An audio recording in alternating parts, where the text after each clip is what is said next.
was starting to wonder if this day would ever come.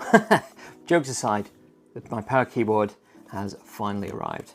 So this is just a quick video, so my first impressions of it, unboxing, etc. And I also have something as a bit of a comparison, just to give a bit of context, which is an Exknight M4 mini keyboard, which is also a MagSafe-style accessory for a phone. So get subscribed and stick around for the full review, and drop me a comment if there's something you want to know about the device, and I'll make sure to include it in that review as well. So first of all, just a quick unboxing. What do you get? Well, a basic safety guide, a quick start guide, and the keyboard itself.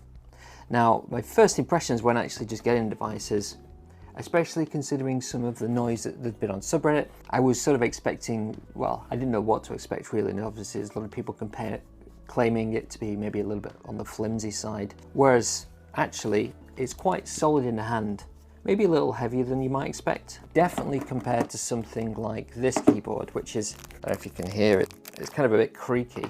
The buttons are a lot clickier, although my phone's now going mental because it's paired up, but definitely feels a bit more substantial in the hand than I was expecting. It's quite a nice satisfying click, but there might be a minor problem already, which we'll get onto shortly. Now, I've paired this to two devices so far. It's nice and simple. You press the power button and the number. Now that should be connected to the A35. We press the app button, yeah. So that's now A35, power and 1, flashes for a second, now it's back to Z Fold 7. It's quite good because if you slide it open or press a button, it turns on, and if you slide it shut, the power turns off, which is good. What I have noticed though is if you press a key, then it turns back on.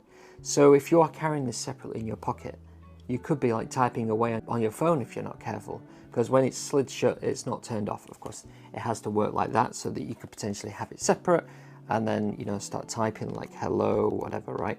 So that's something I'll keep an eye on over the next week to see whether that is actually a problem. So the device itself definitely feels a bit more substantial than I was maybe expecting, and especially when compared to something like this, which is about half the price, it feels significantly more substantial.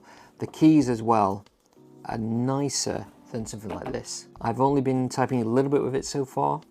It seems perfectly fine. The main issue, and this is going to be device and case specific. So for me, I'm using a Z Fold 7 and a Galaxy A35. On my folds, I've always had Pitaka MagSafe cases. And the reason for that is they're incredibly thin. They always have as well a raised camera section here, so you can protect your camera lenses. On one of my previous folds, I did actually damage the glass from the camera lens before I had one of these. So I always use a Pitaka case.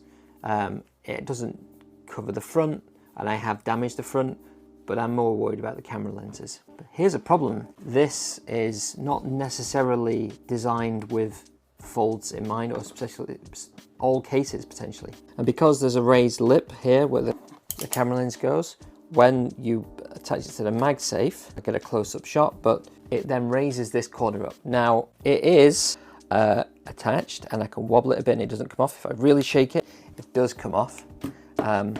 And it's a bit better on the A35 when it's fully attached to the MagSafe. You can see it's significantly stronger.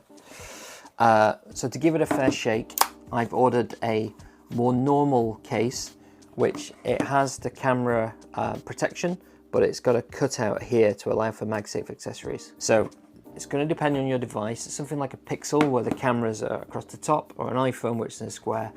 You're not going to have this problem. It's mostly going to be on the Samsung devices where you have very thin Samsung phone followed by this large camera bump here, which kind of goes in line with the Mag where you would attach your wireless charger. So that's the first minor problem. I really like this case and I don't want to change the case, so I may end up using this on this phone primarily. The virtual keyboard on the A35 is a laggy phone. It's horrible. So using, you know, an actual physical keyboard, and then I've been trying it with this in the gym, it's significantly less infuriating typing on a physical keyboard than it is on the virtual one, which constantly adds spaces. Like, it lags behind and your spaces get put in the middle. It's dreadful. We'll look at it in the full review. Now, the next problem. So, you know, if you're going to be using it like this, horizontal like this, you're not going to have a problem.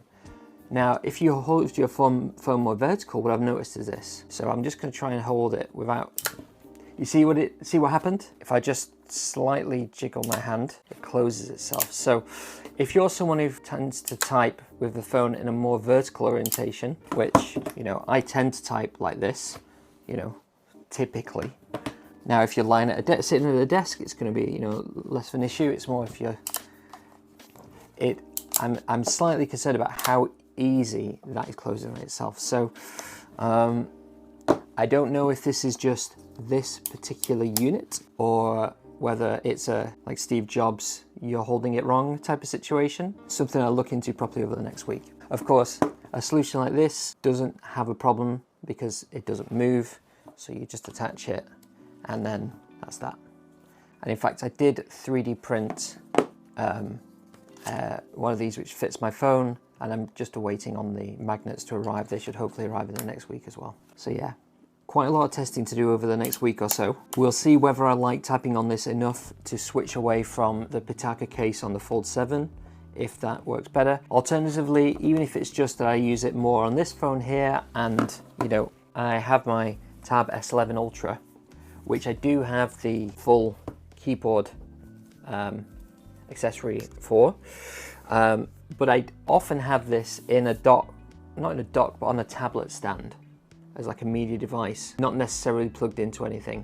So in that scenario, if I need to just quickly write a message, the on-screen keyboard, I'm using the Samsung one currently, it doesn't autocorrect very well. It would actually be easier just to change this to like Profile 3, type away the message, done. And I just want to sort of express that I've said obviously a couple of things where there's some slight minor problems here, which is, you know, I'm not so sure how, whether that is particularly strong enough, or whether I'm using it wrong. And, you know, it's a shame that, you know, this MagSafe ring is quite pronounced. You know, does it need to have this curve here? If this was just a more sharp protrusion and it drops straight off, then potentially it still might have not sat very well on this particular case.